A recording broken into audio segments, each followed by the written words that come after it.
समृद्ध, संस्कारवान और विदेशों में जमा काला धन वापस लाने एवं भ्रष्टाचार व भ्रष्ट व्यवस्था से मुक्त भारत बनाने के संकल्प को लेकर देशव्यापी भारत स्वाभिमान यात्रा कर रहे राष्ट्र नायक स्वामी रामदेव जी यात्रा के तृतीय चरण के अंतर्गत इन दिनों हरियाणा राज्य के दौरे पर हैं। इस अभियान के तहत जननायक स्वामी रामदेव जी 17 मई को पहुंचे कालवा जिंद में स्थित आर्य महाविद्यालय गुरुकुल। यही वो गुरुकुल है जहां स्वामी रामदेव जी महाराज ने पूज्य आचार्य बलदेव जी महाराज से शिक्षा ग्रहण की थी। यहाँ उपस्थित ब्रह्मचारियों को अपने उद्बोधन में स्वामी जी ने कहा, एक जन्म होता है हमारा माँ के गर्भ से, भौतिक जन्म कहते हैं, और दूसरा जन्म होता है गुरु गर्भ से, जिसका अथर्ववेद में भगवान कहते हैं आचार्योपनय मानव ब्रह्मचारी कृणते गर्भमन्तः तम रात्रिस्तिस्र उदरे विभर्ति तम चातम दृष्टुम अभिशयन्ति देवा। तो यह गुरुकुल मेरी आध्यात्मिक जन्मभूमि है और 2 दशक पहले की वो यादें थोड़ा थोड़ा जरूर बदला है कुछ, क्योंकि जब हम हवन किया करते थे, जब यज्ञशाला छोटी थी, यहाँ थी जहाँ ये गाड़ियां खड़ी, यज्ञशाला छोटी थी, हवन करने वाले ज्यादा थे। आज हवन करने वाले कम हैं, यज्ञशाला बड़ी हो गई, लेकिन बीच बीच में ज्यादा हो जाते। ये पीपल का पेड़ जब हम पढ़ा करते थे तब छोटा था, अब बड़ा हो गया है। मैंने ऊपर की ओर देखा तो थोड़ा इसको छांग भी दिया गया है, और ये तो कब हो गया पता ही नहीं। ये बढ़वा तो बाद की दे, ये आंवले भी बाद में लगे। इन खेतों में हम खोदा करते थे महिपाल जी, और हम लग जाते थे, बाकी तो दूसरे स्टेपनी की तरह होते थे। तो एक खेत को पूरा एक बार में खोद दिया, ऐसे एक ही बार में पूरा खेत खोद दिया फावड़े से, हाथों में आटन पड़ जाएगा। तो इधर तो गोबर भी ठाना, और गोबर ठाते ठाते अपना यूनिट भी करना, और लगे रहते थे। एक बार भी तो दूसरे को नहीं जीतने दिया। तो पूरे भारतवर्ष को अपना मानते हैं, लेकिन यहाँ तो पूरा भारतवर्ष पड़ता था कालवा। तो यूं बोला करते, हरियाणा वालों की अकल ना पैरों में रहती है, और बड़े मोटी बुद्धि के होते हैं, कुश्ती करते और शरीर में तो ताकत होती है, उनमें दिमाग नहीं होता। मैंने कहा भाई हाँ तो मैं मजा दिखाऊंगे। तो भाई ये ऐसी चीजें चलती रहती थी। कुश्ती भी क्या करते थे, यहाँ खड़ा था, बस खड़ी है यहाँ पर खड़ा था, नदी यहाँ अब तो अभी भी बहती है सर, इस सौराय में नहा लिया करते हैं। 5 मिनट में स्नान भी, कपड़े भी पहन लिए, लंगोट भी पहन लिए, 5 मिनट में काम हो जाता था। कुछ तो आधा घंटे तक शरीर ही पपोड़ते रहे। यहाँ तो फटाफट ऐसे मशीन की तरह। और देखो, जो हमारा स्वभाव बचपन में बन जाता है वही हमारा स्वभाव अंत समय तक रहता है। इसलिए विद्यार्थी काल में अपना स्वभाव इतना अच्छा बनाओ, उसमें कोई कमी नहीं है। और जिस बात के लिए हमारे गुरुजन बड़े कहें, उसमें किसी भी तरह की लापरवाही नहीं। यहाँ संस्कृत बोलने का नियम था। अब रात को गाय खुल जाए, भो रामदेवा गो धावती गो गच्छति। अब गो गच्छति तो दूसरे को नहीं उठाते गुरुजी, हमको ही उठाते। लेकिन हमने कभी नहीं सोचा कि हमको क्यों उठाते हैं, और भी तो 40 ब्रह्मचारी रहते हैं। शायद हम जिस समय थे उस समय, शायद उससे भी पहले कभी रहा होगा, करीब 25 के आसपास। तो उस समय ये हाउस भी फुल रहता था, फिर इधर भी आ गए थे ब्रह्मचारी कुछ इधर वाले कमरों में। तो पूरा जोश जुड़ रहता था सब। गुरु जी ने कह दिया पानी देना है, गाय की सेवा करनी है, भूसा डालना है, भूसा भरे जा रहे हैं, भीतर भी भूसा घर घुस गया। गोदाम में भर रहे हैं तो गोदाम में भरते भरते वो भीतर काटता था भूसा बुरी तरह से, गर्मी में बहुत बुरी तरह से। रात को 12 बजे आए, 2 बजे भूसा भरते भरते लग गए, फिर सुबह 4 बजे तक जाना। कितने घंटा सोए? 2 घंटे। फिर दिन में गुरु जी ने कहते दिन में नहीं सोना, तो नहीं सोना, दिवा मास साफ से। 2 कपड़े, कभी गर्म कपड़ा नहीं, ये ऐसे पतले पतले से, एक नीचे एक ऊपर। 400-500 दंड लगाए, शरीर गर्म हो गया। शाम को लगाते थे दंड, क्योंकि सुबह ज्यादा दंड लगाएंगे तो होंगे, तो शाम को दंड लगाते थे। और एक ये नीचे वाला और ऊपर वाला दोनों फिर सर्दी में पहनते। गर्मी में तो एक तौलिया सा बांधते थे बस, इतना सा। कौन धुआ धाई करे। 2-1 महीने का नवंबर दिसंबर का सारा चक्कर रहता था। उस समय भी ऊपर नीचे का तो पूरी पढ़ाई की होगी तो 3 कटी 2-3 जोड़ी लगी होंगी, इससे ज्यादा नहीं। या तो बहुत होगा तो थोड़ा सा भी कुछ। हमारे तो कपड़ों में भी गाय की गंध आया करती थी, इसमें भी गाय की गोमूत्र की सुगंध आया। शरीर भी सूंघो तो, क्योंकि सुबह से शाम तक गायों के बीच में रहना, कभी इधर पूंछ मारती कभी इधर मारती। इन बातों की परवाह नहीं करनी चाहिए ब्रह्मचारी। देखो ये कोई महानता की बात नहीं, बस बात एक ही है कि हमारा जीवन पावन हो। हरियाणा की यात्रा को जारी रखते हुए कल स्वामी जी महाराज पहुंचे निर्जन जिंद में, जहां स्वामी जी का माल्यार्पण कर जोरदार स्वागत किया गया। निर्जन जिंद में स्वामी राघवानंद जी महाराज का नेकी राम जी का मंदिर है, जो कि पुरानी सिद्ध पीठों में से एक है। इस अवसर पर स्वामी जी के साथ पूज्य बलदेव जी महाराज एवं राघवानंद जी महाराज भी मौजूद थे। स्वामी जी ने यहाँ नेकी राम जी के मंदिर के दर्शन किए व आश्रम द्वारा चलाए जा रहे स्कूल का अवलोकन किया। इसके बाद यहीं पर पूज्य राघवानंद जी महाराज ने स्वामी जी को उपहार प्रदान किया एवं पूज्य संत ने शॉल भेंट की। तदुपरांत योग ऋषि स्वामी रामदेव जी महाराज ने अपने उद्बोधन में कहा, भाई त्रिलोक जी और हमारे भाई नरेंद्र जी ने हमारे श्री भाई चंद्रदेव जी ने कहा कि हमारे पूज्य स्वामी राघवानंद जी महाराज, जिनका समाज के, धर्म के, गोरक्षा के, राष्ट्र रक्षा के हर काम में बहुत बड़ी भूमिका रहती है, भागीदारी रहती है। तो मैंने श्रद्धेय गुरुदेव के कहा कि महाराज श्री के यहाँ जाना है, तो गुरुदेव तो पहले से ही महाराज श्री से बहुत प्यार करते हैं। और बस इतनी सी बात कह के कि ये जो आश्रम परंपरा है, मर्यादा है, वो योगियों की है। और योगियों का काम सृष्टि के आदिकाल से लेकर के देश, धर्म, संस्कृति, मानवता की रक्षा करना रहा है। योगी का अपना तो कोई संकल्प होता ही नहीं। तो महर्षि पतंजलि कहते हैं, कर्म अशुक्ल अकृष्ण योगिन, कर्म अशुक्ल अकृष्णम योगिन त्रिविधम इतरेषा। 3 तरह के कर्म होते हैं धरती पर। एक पुण्य कर्म जिससे स्वर्ग मिलता है, एक पाप कर्म जिससे नरक मिलता है, और एक मिश्रित कर्म जिससे आदमी यूं ही डोलता रहता है बीच में। और एक योगी का कर्म होता है दिव्य कर्म। उसका फिर कोई संकल्प, कोई उसका कोई स्वार्थ, निष्काम कर्म होता है, दिव्य कर्म। तो योगियों ने ऐसी परंपरा को जिया है। पूज्य महाराज श्री उसी परंपरा को निभा रहे हैं।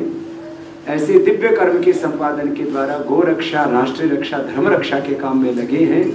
सेवा करते हुए, शिक्षा, स्वास्थ्य और तमाम तरह की चीज़ों को आगे बढ़ाते हुए। और श्रद्धेय गुरुदेव का, जैसे मैंने कहा, पहले से ही बहुत प्रेम है।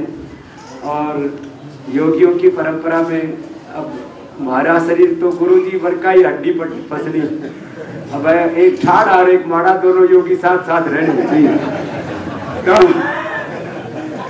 तो गुरु जी महाराज के आशीर्वाद से पूज्य स्वामी राघवानंद जी महाराज यहाँ जींद जिले में एक बड़ी, खाली जींद जिले में नहीं, महाराज जी में तो बहुत ऊर्जा है, बहुत अपरिमित सामर्थ्य है। पूरे जींदी की बात क्या, पूरे हरियाणा में महाराज जी इस धर्म रक्षा, गो रक्षा, राष्ट्र रक्षा के काम में एक बड़ी भूमिका निभाएंगे। ऐसे महाराष्ट्र के चरणों में प्रणाम करते हैं, उनको अपने हृदय से आत्मनिवेदन करते हैं। बहुत बहुत स्वामी जी महाराज को मेरा हृदय से प्रणाम। आश्रम में उपस्थित लोगों को प्रेरणादायी उद्बोधन देने के पश्चात स्वामी जी पहुंचे किनाना में आचार्य आत्म प्रकाश जी के घर पर, जहां महिलाओं ने पारंपरिक गीतों के द्वारा स्वामी जी का स्वागत किया एवं लोगों ने आशीर्वाद प्राप्त किया। इसके बाद स्वामी जी चल दिए गुराना की ओर, लेकिन रास्ते में पड़ने वाले मिर्चपुर गांव के लोगों ने स्वामी जी के काफिले को रोक उनका माल्यार्पण किया व आशीर्वाद प्राप्त किया।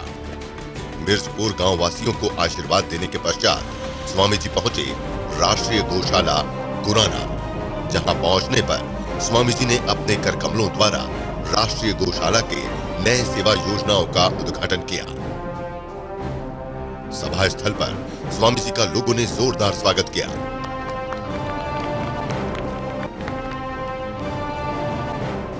मंच पर पूज्य आचार्य बलदेव जी महाराज व जननायक स्वामी रामदेव जी महाराज का माल्यार्पण किया गया। राष्ट्रीय गौशाला के नए सेवा योजनाओं के लिए जिन जिन लोगों ने दान दिया, उन सभी का स्वामी जी ने सम्मान किया। सभा स्थल पर छात्राओं ने स्वागत गीत गाया व स्थानीय कलाकारों ने रागिनी प्रस्तुत की। इसके बाद स्वामी जी महाराज ने अपने उद्बोधन में कहा, आज यहाँ इस गुराना गांव में आकर के लग रहा है, ये तो गुरुओं की परंपरा का, ऋषि संस्कृति का, अपनी भारतीय परंपरा का बहुत आदर करने वाला गांव है। और जो कुछ यहाँ हुआ है सचमुच वह अपने आप में एक इतिहास है। भाई अनिल जी को एक बार बहुत बहुत हम सबका प्यार, स्नेह, अभिनंदन, आशीर्वाद। और भाई यहाँ तो गांव वाले भी कमाल के, माँ बहन बेटियां, वो भी श्रद्धा से, भक्ति से ओतप्रोत, भाइयों में भी ऐसी अपार श्रद्धा, समर्पण, आस्था और विश्वास की अखंड धारा बह रही है। और भाई देने वाले भी जैसे गुराना में देखे उसे किता ही नहीं देखे। हमारे भाई MC शर्मा जी जो सांची ग्रुप के चेयरमैन हैं, और भाई पुरुषोत्तम गोयल जी, वो भी वास्तव में पुरुषों में उत्तम हैं। दोनों का बहुत बहुत अभिनंदन। हमारे प्रधान जी भाई ओम प्रकाश जी, गौशाला की बात आई और अनिल यूं बोला, मैं तो गुरु जी का ही चेला हूं। मन का भाई अब तो फिर गुरु जी के चेले बता दिए तो जाना ही पड़ेगा। देखो हम तो जो कुछ है वो गुरु कृपा का परिणाम है।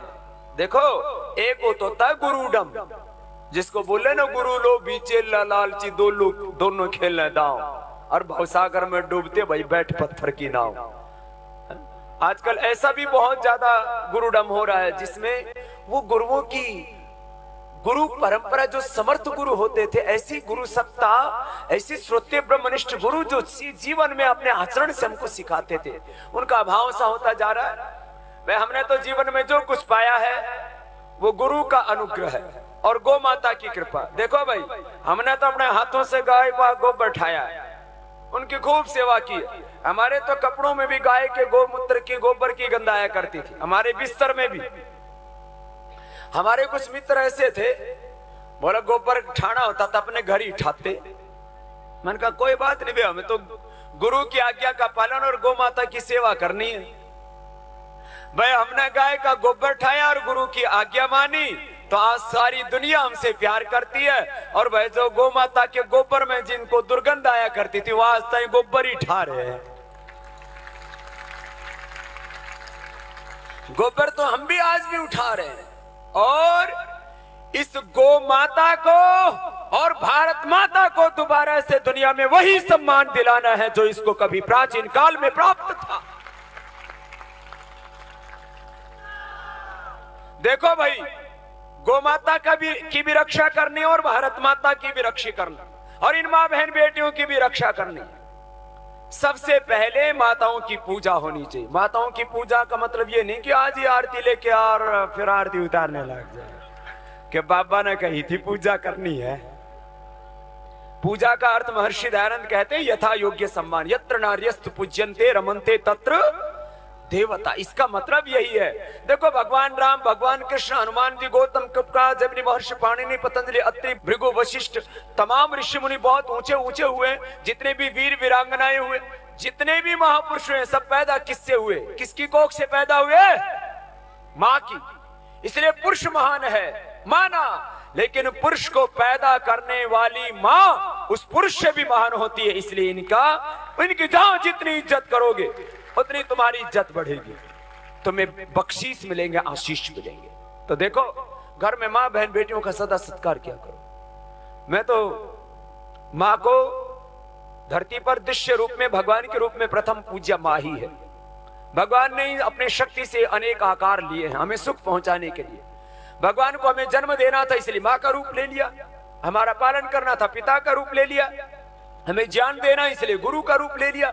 ये सब आकार उसी निराकार से उत्पन्न हुआ। इसलिए उपनिषदों में कहा देह वाव ब्रह्मण रूपे मूर्तम च। परमात्मा के दो रूप हैं, एक मूर्त रूप सारा ये भगवान का ही स्वरूप है। ईशावास्यमिदं सर्वं यत् किंच जगत्याम जगत तेन त्यक्तेन भुंजिता भागृधः कस्य सिद्धनम कुर्ण्वेह कर्माणि जिजी विशेषतं समाह एवं तो इनान्यथे तो स्थिन कर्म लिप्यते। ये सारा स्वरूप उसी भगवान का। उस प्रभु ने अपनी शक्ति से अनेक रूप खड़े हैं। सब गौ माता में भी परमात्मा का ही स्वरूप, सब जीवों में, सबके भीतर, सबकी चेतना में, सबकी आत्मा में, सब आकारों के पीछे वही निराकार है। ऐसा ऊंचा भाव, इसको बोलते हैं ब्रह्म भाव, इसको बोलते हैं अध्यात्म भाव, इसको बोलते हैं समाधि भाव। एक बेटा सुबह मुझसे मिला, बोले बाबा ये समाधि कभी लगती भी है क्यों? यूं कहानी है कोई? सुनो, ये सहज समाधि क्या है, ये ध्यान समाधि क्या है, ये क्रिया योग क्या है, ये अष्टांग योग क्या है। जब ये बोध गहरा हो जाए और ये भाव अखंड बन जाए, टूटे नहीं कभी, ये ज्ञान कभी छूटे नहीं कि सब उस प्रभु की शक्ति से ही संचालित हो रहा है। मस्तिष्क में ज्ञान कौन दे रहा है? आप उसको उच्चारण में ज्ञान बोलते हैं, नॉलेज। मस्तिष्क में ज्ञान कौन देता है? बोलो, भगवान। आंखों में देखने की शक्ति कौन देता है? परमात्मा। हाथों में काम करने, हाथों में माना कि बहुत ताकत है, लेकिन इन हाथों में काम करने की शक्ति कौन दे रहा है? परमात्मा। इसलिए उपनिषदों में कहा यच्चक्षुषा न पश्यति येन चक्षुंसि पश्यति तदेव ब्रह्म त्वमिद्धि नेदम यदिदम उपासते। ये सारा सर्वम सर्वम खलु इदम ब्रह्म, इसका अभिप्राय यही है। जीवन में ब्रह्म भाव, अध्यात्म भाव, ये भक्ति भाव, ये श्रद्धा की, विश्वास की पराकाष्ठा सदा स्थिर हो जाए कि सब करने कराने वाला तो परमेश्वर में निमित्त मात्र हूं, अपना पुरुषार्थ, अपना कर्तव्य पालन पूरा करूं। सुनो, एक तो ये धर्म है। अब ये तो बात बताई धर्म अध्यात्म के बारे में। बाकी देखो एक दो बात देश के बारे में सुन लो। दुनिया में 204 देश तो यूएन में रजिस्टर्ड है। कितने? और उसमें भारत का नंबर चौथा है। कौन सा? भारत से आगे जापान, चीन और अमेरिका को बताते हैं। वो क्यों? क्योंकि भारत की सारी शक्ति संपत्ति इन बेईमानों ने लूट ली और इन्होंने वो बाहर भी जमा कर दी, कुछ अपने पास छिपा के रख ली। जो भारत की जो अर्थव्यवस्था है वो छोटी हो गई, ताकत कम नहीं है इस देश की। कुछ बेईमान लोगों ने सारी ताकत अपने पास इकट्ठी कर ली और वो सारी संपत्ति के ऊपर ऐसे कुंडली मार के बैठे हैं कि बोले इसको कोई छीन ही नहीं सकता हमसे। ये उनकी संपत्ति नहीं, ये हमारी संपत्ति। इसी को काला धन कहते हैं, जो भ्रष्टाचार, बेईमानी करके, लूट खसोट करके, देश के साथ धोखा गद्दारी करके इकट्ठा कर लिया। ये करीब 400 लाख करोड़ रुपए है। ये वापस मिलेगा तो एक जिले को 50,000 करोड़ और एक गांव को 100 करोड़ मिलेंगे। हिंदुस्तान में एक भी व्यक्ति निर्धन नहीं रहेगा, सब धनवान होंगे, कोई दरिद्र नहीं रहेगा। ये तो पिछली दौलत का हिसाब है। और आगे लूटने के तो इनके पास में इतने रास्ते हैं, करीब 20,000 लाख करोड़ की तो यहां पर भू संपदाएं हैं, जिसके ऊपर हम 121 करोड़ भारतीयों का बराबर का हक है। इनको नेचुरल रिसोर्सेज कहते हैं। 89 प्रकार की भू संपदाएं। आप जब संध्या उपासना करते हो, यज्ञ करते हो तो मंत्र पढ़ते हो ना, हिरण्यगर्भः समवर्तताग्रे भूतस्य जातः पतिरेक आसीत् सदाधार पृथ्वीं द्यामुते मां कस्मै देवाय हविषा विदे। ये धरती हिरण्यगर्भा है और इसमें अपार धन दौलत का खजाना भरा पड़ा है। 1100 का तो कोयला है, फिर लोहा करीब ऐसे 1,000 लाख करोड़ रुपए का, ऐसे ही लाखों करोड़ों अरबों खरबों की दौलत उसको लूट रहे हैं। दरअसल अपन ने तो बेरा ही नहीं है, धरती में क्या भरा पड़ा है। अरे लूट रहा भी तो अपना यूं, अब अपने को यूं भाई लूट रहा है तो लूटने दो। अच्छा ये बताओ, थारे घर में जितनी जमीन है उस जमीन पर कोई कब्जा करेगा तो करने दोगे? क्यों? बोले बाबा मारी है। थारा हाथ ने कोई काटे तो काटने दोगे? क्यों? बोला मारा है। थारे घर में कोई डाका डालने दोगे? तो भाई देश में डाका पड़ गया, यो देश भी थारा है। ये देश लुट गया, ये देश तुम्हारा है। और जिस दिन ये लूट खत्म हो गई उस दिन तुम सभी के सभी धनवान ही नहीं, धनवान तो बनोगे ही। उससे जो आगे की अच्छी चीजें करने, जैसे श्रद्धेय गुरुदेव ने कहा, बीड़ी सिगरेट शराब नहीं पीना, सबको विद्वान बनना है, सबको धर्मात्मा बनना है, सबको चरित्रवान बनना है। जैसे अपने महापुरुष चरित्रवान थे, भगवान राम कृष्ण गौतम कपका, जमनी महर्षि पाणिनि पतंजलि, गुरु गोविंद सिंह, गुरु नानक देव, जितनी भी हमारे महान परंपरा, चाहे वो भगवान ऋषभ देव हैं, चाहे भगवान बुद्ध महावीर आदि तमाम जो हमारे वीर वीरांगनाएं, ऋषि ऋषिकाएं, इतने चरित्र कितने महान थे। वैसा ही चरित्र अपना भी बनाना है। सुनो, ये तो कई दिशाओं से देश को बचाना, और लूटने वाले थोड़े से लोग हैं, घने लुटे रहना। देखो, देश की संसद ठीक कर लो, पूरा हिंदुस्तान ठीक हो जाएगा। और एक अच्छा प्रधानमंत्री बना दो, ये देश तो पूरी दुनिया का सिरमौर बन जाएगा। 300 भी ठीक लोग पहुंच जाए तो ये काला धन भी आ जाएगा, भ्रष्टाचार मिट जाएगा, भू संपदाओं की लूट भी खत्म हो जाएगी, और ये अंग्रेजी तंत्र भी खत्म हो जाएगा, सारा षड्यंत्र खत्म हो जाएगा। यही काम हम सबको मिलकर के करना है। इसकी तैयारी 2012 में करनी, और 2013 तक पहुंचते पहुंचते सारे पाप, अनाचार, भ्रष्टाचार, अन्याय, शोषण की तेरी भी कर देनी। तो ये काम तो होना है। और लेकिन भाई सुबह सुबह उठ के योग भी करना, वो भी कर लियो। हाँ, यो थम नहीं करना है, यो सरकार ने नहीं करना।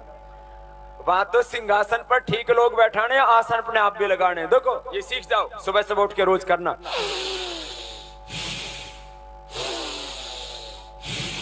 ये बस्त्री का क्या कहे इसने, 5 मिनट अपने फेफड़े की एक्सरसाइज किया करो।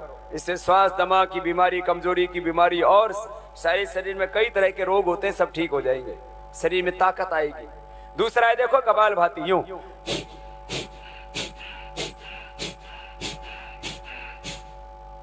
ना तो कोई मोटी रहेगी और ना कोई मोटा रहेगा। और कुछ इतने भी पतले पतले से हैं, थोड़ी तेज हवा सी चले ना तो उसने रस्सी बांध के रोकना पड़े, हवा में ना उड़ जाए। हाँ, किसी किसी के मॉडल तो इतने हाई क्लास के हैं कि कपड़े उतरवा करके फोटो खिंचवा देते, यूं लगा जैसे एक्सरे करवा दिया।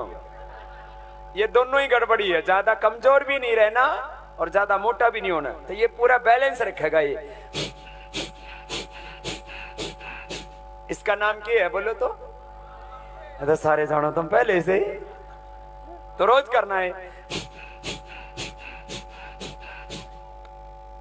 देखो भाई, जैसे कई तरह की गाड़ियां होती हैं, हवाई जहाज होते हैं, सैटेलाइट होते हैं, विमान अलग अलग तरह के, फिर जो है आकाश में चलने वाले अलग अलग तरह के जो प्रशिक्षास्त्र होते हैं, सारे मशीन, सबसे बढ़िया एडवांस टेक्नोलॉजी के कोई यंत्र है, कोई मशीन है तो आदमी का। इसमें 2 चीजें हैं, एक तो ये इसका इंजन है और ये इसका यहाँ ड्राइवर रहता है, यहाँ दिमाग है। आत्मानम रथनम विद्धि शरीरम रथमेतु बुद्धिम तो सारथिम विद्धि मना प्रक्रमे। तो ये सारा जो कंट्रोल है ना, यहां से और यहां से होना है। पहले नीचे वाला समझ लो, ये कपालभाति रोज करना, एकदम फर्स्ट क्लास तबीयत रहेगी। बस इसमें कंधे यूं नहीं हिलाना, हाँ घने फिर गर्दन ही हिलाने लगे, और कुछ नहीं। तो एक तो यूं कर रहा, बोले बाबा मैं ठीक कर रहा हूं ना। मैंने कहा करके बताइए, तो यूं कर रहा। मैंने कहा भाई यो कड़े तो सीखा, बोला बाबा थारे कोल ही सीखा, तो घर की कपालभाति डिजाइन कर लेते कुछ। कुछ हाँ, कुछ तो एक आदमी बोला बाबा मेरा गला सूझ गया कपालभाति करके ना। भाई इससे तो सूजन ठीक हो, तेरा सूझ जा कुकर। बोले बाबा तुम तो बीच बीच में करो, मैं तो ऊपर तय भी करो। मैंने कहा ऊपर वाली कौन सी हो, फिर यूं कर रहा।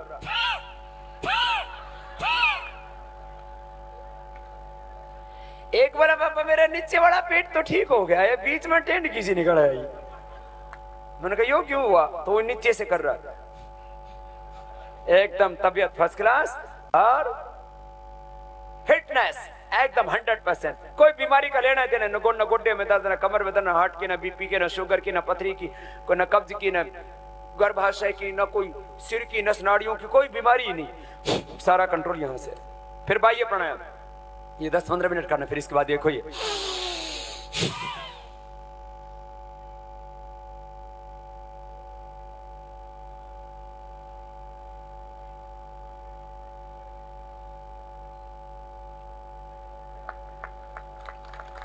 तुम भी करोगे? कर लियो। पेट ही तो भीतर घुसाना है। बोला बाबा घुसा तो तब ना जब भीतर एंट्री हो, नो एंट्री। यहाँ तो पेट पूरा इंडिया गेट बना हुआ है, डाइनिंग टेबल से इधर रखी है। हाँ पूरा हाल करके रखते हैं। पेट यूं पूरा सामने भरा हुआ, इधर कमरा बनी हुई, पीछे बैठे तो यूं लगा तो कुल्ले जैसे कुर्सी भर के हो रहे। यो मॉडल ठीक कर लो अपना, कपाल भाती करके एकदम पूरे टनाटन हो जाएगी तबीयत ऐसे। ये फिर बाह्य प्राणायाम ये ऊर्ध्वरेता होने के लिए, कुंडली जागरण के लिए। आपने सुना ना वेदों में, ये दर्शनों में, उपनिषदों में, अलग अलग जगह तंत्र ग्रंथों में उसको ना कहीं ऊर्ध्वरेता कहते हैं, कहीं कुंडलिनी जागरण कहते हैं। तो कुंडलिनी शक्ति अपने भीतर, ये सारा ब्रह्मांड, सारा सुख शांति आनंद ज्ञान सब भीतर अपने। बाह्य प्राणायाम और इसमें फिर अग्निसार, सांस को बाहर छोड़ दिया, बाहर रोक दिया। फिर देखो यूं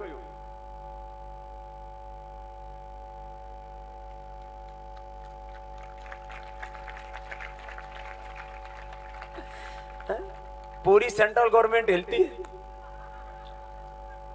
और फिर थोड़ा ठीक से करने लग जाओगे तो फिर ये नोली क्रिया भी हो जाएगी। सांस को बाहर छोड़ के बाहर रोक दो, पेट को बीच से ढीला छोड़ दो और साइड से अंदर खींच लो, यूं गोल घूम जाता है। कैसे?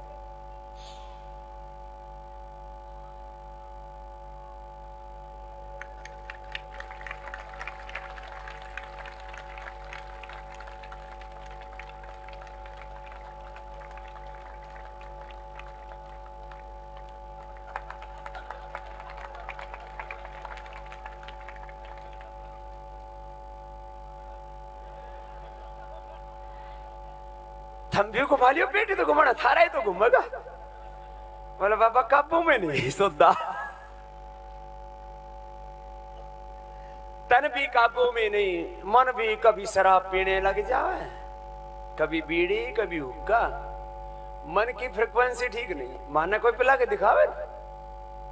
जो प्राणायाम करते हैं, योग करते हैं, व्यायाम करते हैं, जो जवान सुबह उठ करके दौड़ लगाते हैं, माता पिता के चरणों में, गुरुओं के चरणों में शीश नवाते हैं, जो ऋषियों के ग्रंथों का स्वाध्याय करते हैं, अपने आंखों के सामने 24 घंटे महापुरुषों का चरित्र उनके बना रहता है। हमारे आदर्श मर्यादा पुरुषोत्तम भगवान श्याम, भगवान कृष्ण, हनुमान जी, तमाम हमारे वीर वीरांगनाएं ऋषिष्काय, वो हमारे आदर्श। उनको अपने आंखों के सामने रखोगे, जीवन में कभी गिरावट आएगी नहीं। योग करोगे इतना मजबूत हो जाओगे, कोई बीमारी असर करेगी नहीं तुम्हारे ऊपर, कोई बीमारी होगी नहीं, न जेनेटिक, न बैक्टीरियल, वायरल और नहीं इन्वायरमेंटल प्रॉब्लम होगी। बहुत बड़ा विज्ञान है ये, समझ में आए तो विज्ञान समझ लेना, नहीं तो प्राणायाम का काम कर लेना, बाकी अपना आप हो जाएगा सबका ठीक ठाक। अच्छा बताओ, बीमारी हो तो ऐसे ही होती हो तो फिर हमें भी बीपी शुगर होना चाहिए? बोलो बाबा स्ट्रेस से बीमारियां हो जाती हैं, पड़ोसी से पंगा हो रखा है, कोई ऑफिसर से पंगा हो रखा है, इससे उससे पंगा हो रखा है। अरे तुम तो पड़ोसियों के गांव के पंगे से, हमने तो सारी दुनिया की जो बड़ी से बड़ी ताकतें हैं, पूरा हिंदुस्तान जिन बेईमानों ने लूट लिया, उन गद्दारों से पंगा ले रखा, फिर भी मस्त रहते हैं, आनंद से सोते हैं। बीपी बढ़ता है ना, शुगर, आनंद से हंसते मुस्कुराते रहते हैं। घणों ने यूं ही परेशानी हो, बाबा ऐसा क्यों कर? अब बताओ, हमारी हंसी से ही परेशानी, और बोले हंसते हंसते ठोका है। भाई हम इतनी सी बात कह रहे हैं, भाई देश के ऊपर दया करो, रहम करो, लाखों करोड़ों अरबों लूट के बैठे हो, क्यों ये अन्याय कर रहे हो, शोषण कर रहे हो? जो पूरी दुनिया में लाइलाज बीमारी थी, प्राण की औषधि से, ये प्राण, इसको औषधि का वेदों में अवात वाही भेषजम, वेद सब ज्ञान का केंद्र है। Veda is the ultimate source of knowledge, Veda is the source of divine knowledge. बहुत बड़ी विद्या है वेदों की, इसको पढ़ा करो थोड़ा थोड़ा। उस प्राण विद्या से हमने हेपेटाइटिस A B C, फिर लिवर सिरोसिस, फिर पेनक्रियाटाइटिस, फिर कोलाइटिस, फिर ऐसे किडनी फेलियर के केस, और ऐसे ही इनफर्टिलिटी की प्रॉब्लम, फिर ऐसे ही सोराइसिस, रोमेटॉइड अर्थराइटिस, फिर ऐसे ब्रोंकाइटिस, फिर हार्ट का इजेक्शन फ्रैक्शन कम हो गया, हार्ट के ब्लॉकेज, फिर थायराइड की बीमारी, बीपी की बीमारी, इन सब बीमारियों को क्योर किया। मिर्गी की बीमारी, ऐसी तनाव जिसकी कोई दवाई नहीं है, दुनिया की सब बीमारियों का इलाज आज हमने केवल भारत ही नहीं, पूरी दुनिया के 200 से ज्यादा देशों में योग, आयुर्वेद और भारतीय संस्कृति का झंडा गाड़ा, और सारी दुनिया योग वेद की शरण में, योग की शरण में, भारत की शरण में आने वाली है। यही एक अल्टीमेट अब रास्ता बचा और कोई है नहीं। आज या आप इतनी बड़ी संख्या में, इतनी श्रद्धा के साथ आए, इस जंगल में यहां पर आपने मंगल कर दिया, और आज तो मैं देख रहा था दूर दूर तक, सड़कों तक, यहाँ वहां जहां देखो वहां जन सैलाब, जन समुद्र उमड़ पड़ रहा था। आपकी श्रद्धा, भक्ति, आस्था और विश्वास को मैं स्वयं प्रणाम करता हूं। जब हिंदुस्तान ऐसा जागा हुआ है तो इसको अब कोई खतरा नहीं है, ये बचेगा हिंदुस्तान। जो कौम जागी हुई होती है, जो राष्ट्र जागरूक होता है, ज्यादा दिन पर तक वहां पर कोई शैतानी शक्तियां, बुरी ताकतें उस देश का बुरा नहीं कर सकती।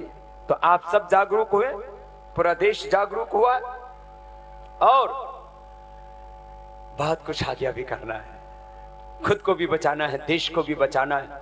आत्मनिर्माण करते हुए चैत्र निर्माण, परिवार निर्माण, समाज निर्माण करते, राष्ट्र निर्माण और युग निर्माण का काम हमें अपने हाथों से करना है। इसी के लिए धरती पर हमें भगवान ने भेजा है।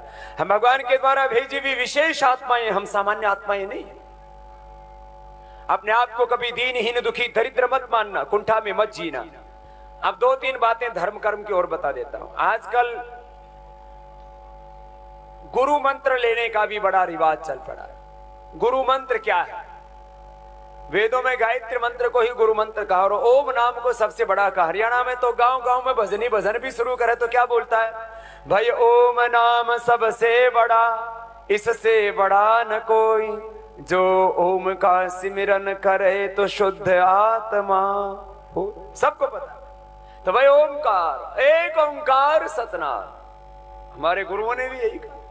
सब वेदों में, शास्त्रों में ओम की महिमा है। ओम, ओम का सांसों के साथ जप करो, ये सबसे बड़ा मंत्र है, ये सबसे बड़ा जप है, ये सबसे बड़ा तप, इससे सारी शक्तियां और सिद्धियां मिलती हैं। और गायत्री मंत्र ये तो पूरा ही बोल लो, तो मेरे साथ बोलो तो एक बार, ओम भूर्भुवस्वः तत्सवितुर्वरेण्यं भर्गो देवस्य धियो यो नः प्रचोदयात्। जिस माताओं बहनों को ना आता हो तो अपने बालकों से लिखवा के याद कर लेना। तो ये गुरु मंत्र है, गायत्री मंत्र। और भगवान की कृपा कैसे मिलेगी?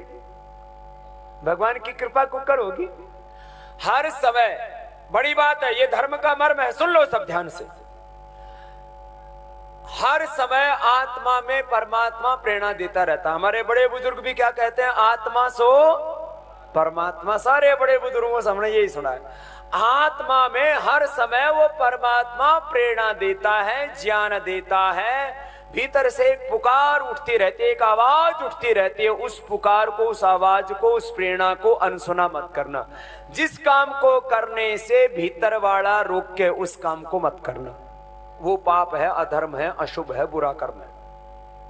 और भाई जिस काम को करने में भीतर वाला साथ दे, चाहे लाख विपत्ति आए, उस काम को जरूर करना। यही ईश्वर की प्रेरणा है, यही ईश्वर की कृपा है, यही धर्म का मर्म है। और इस तरह से चलोगे तो जीवन का रास्ता साफ साफ होगा। ठीक है। अब यूं तो आप मुझसे हर दिन अलग अलग कुछ ना कुछ सुनते ही रहते हो।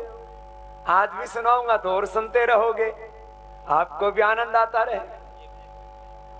और दोपहर से तप कर रहे हैं बहुत से, तो बाबा आएंगे, कितनी श्रद्धा, कितनी भक्ति। और ये श्रद्धा, ये भक्ति, ये विश्वास ही रंग लाएगा। आजकल नेताओं को तो पैसे दे करके भी भीड़ नहीं मिल रही। खाने का पैकेट दे, आने जाने का किराए दे, ऊपर से दिहाड़ी दे, तो भी लोगों का टोटा पड़ रहा। और यहाँ पूरा रुका पड़ रहा है, लोग ही लोग। जहां देखो वहां तक, आगे पीछे दाएं बाएं, की और आवाज आती है, बाबा जी आप आगे बढ़ो, हम आपके साथ। ऐसे वो जोश और जुनून पूरे देश में। लोग कहते बाबा ये बदलेगा जमाना। मैंने कहा अब तो बस थोड़ी सी कसर रह रही है, ये साल 6 महीने और ब्याह ब्याह करेंगे, बाकी ब्याह बोलेंगे। ये तो थोड़े दिन का राग रह रहा। बोला बाबा हमने भी नोटिस पर दे रखा। मैंने कहा नोटिस तो देंगे, हमने पूरे देश में इनकी खाल उधेड़ रखी। ये जो पाप कर रहे हैं इनकी सारे हमने तो जड़ें उखाड़ दी, तो हमें तो नोटिस देंगे। नोटिस देते तो नोटिस का जवाब दे दिया जाता। बोले कैंसिल करेंगे ट्रस्ट का लाइसेंस। मैंने कहा ट्रस्ट का लाइसेंस के, अरे तुम पतंजलि योगपीठ सारी पे भी बुलडोजर चला दो तो भी बाबा ने नहीं रोक सकते। ये तो देश हित का मार्ग है, स्वधर्म राष्ट्र धर्म का मार्ग है, इस पर कैसे तुम रोक सकते हो? नोटिस नोटिस देते रहते हैं पेपर, हम भी गाड़ी भर भर के बेचते रहे। अब इतने पेपर है 20 साल के, 11 करोड़ से ज्यादा लोगों की सभाएं क्यों का? यूं बताओ थारी सभा में कौन कौन आया, हम भेज दे पेपर भर के। 11 करोड़ लोगों के हमारे पास में रिकॉर्ड है लगभग सभी की सभा। जब आप थम भी आए हो थारे भी भेज देंगे भाई, बिगाड़ लो उनका, क्या बिगाड़ हो गया? बिना मतलब 50 से ज्यादा नोटिस भेज दे। मैंने कहा भेज दो नोटिस। उन्होंने हम पर नोटिस ठोका, हमने फिर ऊपर जाके मुकदमा ठोक दिया उन पर। पहले कमिश्नर के ऑस्ट्रेलिया, उसके बाद में आगे ट्रिब्यूनल में, फिर हाई कोर्ट में, फिर सुप्रीम कोर्ट में। भाई एक सारा देश इस बात ने जाना है कि भाई बाबा रामदेव ने ना कोई एक चवन्नी तो बहुत दूर की बात है, ना एक पैसे की हेरा फेरी की, ना कोई चोरी की। तो भाई मारा के बिगाड़ेंगे? और भाई हम तो हमें इस देश के लोगों ने दान दिया। हमने पतंजलि योगपीठ, पतंजलि विश्वविद्यालय, जो तमाम योग आयुर्वेद भारतीय संस्कृति का वो काम करके दिखाया जो 60 सालों से 65 सालों से सरकारें नहीं कर पाई। कर दिया जो करना था, और थम धारे जो आए वो कर लो। हम तो सीधी ताल ठोक के अखाड़े में डटे हुए हैं। योग का काम, आयुर्वेद का काम, स्वदेशी का काम, ऋषियों का काम कर रहे हैं। योग आयुर्वेद ऋषि कर्म है और ये पाप कर्म माना। स्वदेशी के रास्ते पर चल के महात्मा गांधी ने आजादी दिलाई। आजादी आने के बाद न महात्मा गांधी का जो चरखा था खुट्टी पे टांग दिया, और उसका चरखा और उनकी वो ऐनक और उनकी बलिदान की मिट्टी जब नीलाम हो रही थी, उनको कहने कोई राष्ट्रपिता कहते हैं, और जब नीलाम हो रही थी उनकी शहादत की खून की वो मिट्टी, तो उसको भी नहीं बचा पाए। अरे जो राष्ट्रपिता का सम्मान नहीं करते वो राष्ट्र का सम्मान क्या करते होंगे, आप खुद सोच सकते हो। इनको स्वदेशी का काम करने वाला तो लुटेरा नजर आता है, वो देशद्रोही नजर आता है। हमको एंटी नेशनल एलिमेंट कहते हैं। मुझे बहुत बड़ी उपाधि मिली हुई है, most wanted person in the world, Swami Ramdev. क्यों? क्योंकि इन पापियों के पांव उखड़ रहे। तो भाई 3 जून को तो शुरुआत होगी, और भाई 3 जून को तुम तैयार रहना, जहां भी आना पड़े, दिल्ली आना पड़े तो दिल्ली के लिए, और नहीं तो भाई अपने अपने जिलों में 3 जून को एक बार इनको बता देना है अभी अंधेरा छटने वाला है, उजाला आने वाला है। अब तो ये कुछ दिनों का अंधेरा रह गया है, करोड़ों लोग जागे। अरे मैंने कहा ना 543 में भी सब बुरे नहीं है, थोड़ी से लोग हरियोग है, देश कर बदलेगा। मैंने कहा बावड़ो, करोड़ों लोग जाग गए, अब भी कहो कि कुकर बदलेगा ना। अब हौसला रखो, हिम्मत रखो, जोश और जुनून, अब सब कुछ बदलेगा।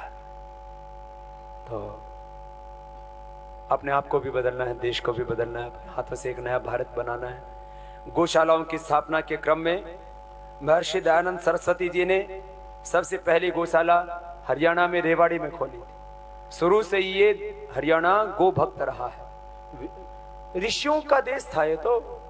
देशों में देश हरियाणा, जित दूध दही का खाना। अब तो यहाँ शराब की नदियां बहने लगी। अब ये ठीक करना। खेतों में पहले साग सब्जियां, गन्ना, ये सब देखा करते थे, और आजकल तो वो गन्ने की जगह मुर्गी उगी, पता नहीं क्या हो गया। और खाने के इलाके पहले दूध गई ऐसे मोटा मोटा मक्खन का लोणी घी खाया करते, आजकल लोणी घी अंडे ने ले ली, अंडा रख के खावे। भाई ये उल्टा काम बंद करो। आदमी की तरह रहो, इंसान की तरह जियो। ये धरती के ऊपर भगवान का रूप है इंसान। भगवान ने सबसे अपनी श्रेष्ठ रचना वो इंसान के रूप में, super creation of the God, this is human being. बहुत बड़ी चीज है भाई।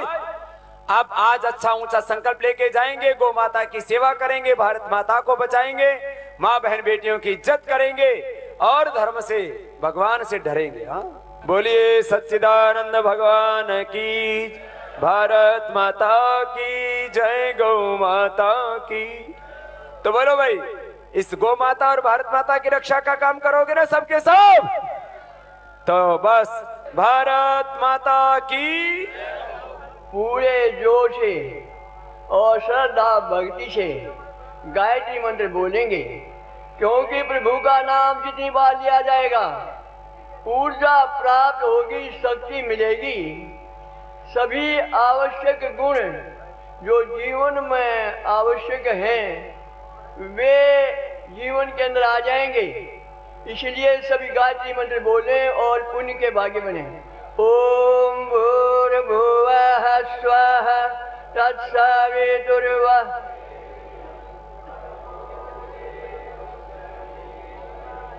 धियो यो नः प्रचोदयात्। आदर व सत्कार के योग पवित्र आत्माओं, वेद में एक मंत्र आता है, अविष्मान विजय के, जिक्र उनका ही होता है कफन बांधे जो फिरते हैं, वही कुछ कर गुजरते हैं जो सौदा सिर का करते हैं।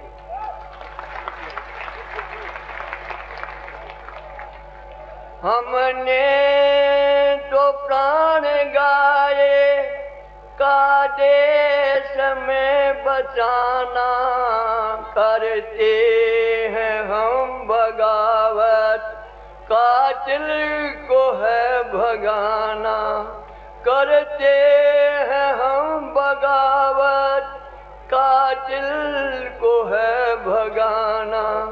लेकर कफन घर से परवाने हम है निकले, लेकर कफन घर से परवाने हम है निकले। सौदा करके सिर का दीवाने हम है निकले, दे देंगे जान हमने कुछ भी नहीं बचाना, कर देंगे हम बगावत है कातिल को है भगाना। आदर व सत्कार के योग्य पवित्र आत्माओं, गो प्रेमी सज्जनों, आप बहुत देर से यहाँ पर बैठे हुए हैं। आपकी तपस्या का बहुत बड़ा प्रमाण है और स्वामी जी महाराज को बधाई है। मैं हृदय से बधाई देता हूँ कि बहुत बड़ा कार्य जीवन पर खेल करके, जीवन की बाजी लगा करके ऐतिहासिक कार्य कर रहे हैं, काले धन लाने का और भ्रष्टाचार को देश से समाप्त करने का। यहाँ पर जो आपको जंगल में मंगल दिखाई देता है, यह बहुत बड़ा कार्य और बहुत उच्च कार्य, गाय की सेवा का कार्य श्री अनिल जी आर्य ने किया है। इसके लिए भी उनको बधाई देता हूँ। देखिए, आप सब के सब इतना जो संख्या में आकर के आप यहाँ पर बैठे हैं, तो आप ये विचार करके जाएं कि मान लिया कि कोई भी कार्य यदि वह असफल हो जाता है तो वह करना ही बेकार होता है। दो माता और पिता आपस में वाक कलह कर रहे थे, लड़ रहे थे वाणी से, और माता जी कह रही थी कि मेरा लड़का इंजीनियर बनेगा और पिताजी कह रहे थे डॉक्टर बनाऊंगा। एक विचारशील आदमी पास में आ गया और कहने लगा कि बालक को तो पूछो उसकी क्या रुचि है और वह क्या चाहता है। उसी समय माता और पिता ने मिलकर के कहा कि बालक तो अभी पैदा भी नहीं हुआ है, देखिए काला धन आ भी जाएगा। यहाँ पर यदि आ गया शराब पी करके, गो हत्या करके, और यहाँ इस देश के अंदर यदि हम अश्लील प्रसारण के द्वारा और गोत्र व्यवहार करके यदि मनुष्यता और मनुष्यपन खो देते हैं, मनुष्य ही नहीं रहते हैं, इंसानियत समाप्त हो जाती है, पशु और पशुता आ जाती है, वो काला धन किसके लिए लाएंगे? काला, यदि उन बलिदानी वीरों को पता होता कि हमारा बलिदान जो आज का समय है, आज भारतवर्ष है, ऐसे आदमियों के काम आएगा, भ्रष्ट आदमियों के काम आएगा, तो कभी भी बलिदान न देते। इसी प्रकार से स्वामी जी महाराज बहुत परिश्रम कर रहे हैं। तो सबसे पहले परिश्रम, यहाँ पर शराब की नहर बह रही है, यहाँ पर गो हत्या श्रेआम हो रही है और अश्लील प्रसारण बहुत बढ़ रहा है। इसको समाप्त करते हुए अब काला धन भी लाएं और भ्रष्टाचार को भी समाप्त करें। इसके लिए आपका स्वागत रहेगा। सबसे पहले आवश्यक है आप शराब को बंद करें और यहाँ से गो हत्या बंद करें। ओम शांति। तो आज इस पावन अवसर पर मैं आप सबको बधाई देता हूं और परमपिता परमात्मा से ये प्रार्थना करता हूं कि उनके आशीर्वाद का हाथ, उनके स्नेह का हाथ, उनके प्यार का हाथ हमेशा आपके और आपके परिवार के सिर पर बना रहे। हैं कि आज हम सारे यहां पर इसलिए इकट्ठे हुए हैं कि एक बहुत ही महान शख्सियत बाबा रामदेव जी हमारे बीच में हम सबको आशीर्वाद देने आ रहे हैं। हम उनसे आशीर्वाद लेने भी आए हैं और हम उनसे ज्ञान लेने भी आए हैं।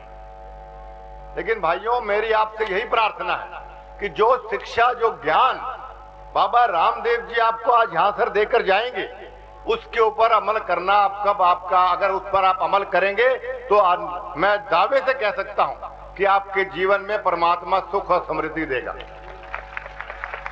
अगर हमें कोई समझाने का प्रयास करता है या हम समझते हैं तो उस पर अमल हमें अवश्य करना चाहिए ताकि आपका और आपके आने वाले परिवार का कल्याण हो सके। भाइयों, मैं बोलना बहुत कुछ चाहता था, बहुत लंबा समय, फिर मैं दोहराना चाहूंगा। बाबा रामदेव जी एक बहुत ही बड़े, बहुत ही सम्मानित व्यक्ति है, महान हस्ती है, महान शख्सियत है। उनका आशीर्वाद मेरी किस्मत में आज नहीं था, इसलिए मैं पुनः उनके साथीगर को यहाँ तो हाथ जोड़ के माफी मांगना चाहूंगा। इंतजार करना, अगर मेरा प्रोग्राम कहीं और नहीं होता तो मैं पूरी रात भी उनकी बैठ के यहाँ पर इंतजार करता। और जहां तक मेरे पूज्य मलिक साहब ने भी अभी आपसे कहा और आपके यहाँ के जो साथियों ने मुझे कहा कि इसको हमने और आगे बढ़ाना है, तो मैं अपनी ओर से छोटी सी आहुति यहाँ देना चाहता हूँ इस काम के अंदर। आपके आशीर्वाद, आपके सहयोग से मुझे आपने एमपी बनाया, मुझ पर विश्वास बनाया, तो उस विश्वास पे खरा उतरने का मैं प्रयास करूंगा। और मैं अपनी ओर से मैं 11 लाख रुपया आपके इस गौशाला के अंदर देने की मैं घोषणा करता हूं। और इन शब्दों के साथ एक बार पुनः मैं प्रधान जी से प्रार्थना करूंगा कि बाबा रामदेव जी आए तो मेरी तरफ से चरणों में मेरे आशीर्वाद दें और हाथ जोड़ के माफी मांगे कि कोई मेरी तरफ नाराज ना हो जाए। भाई, किसी तरीके से आप सबका बहुत बहुत धन्यवाद। नमस्कार, जय हिंद।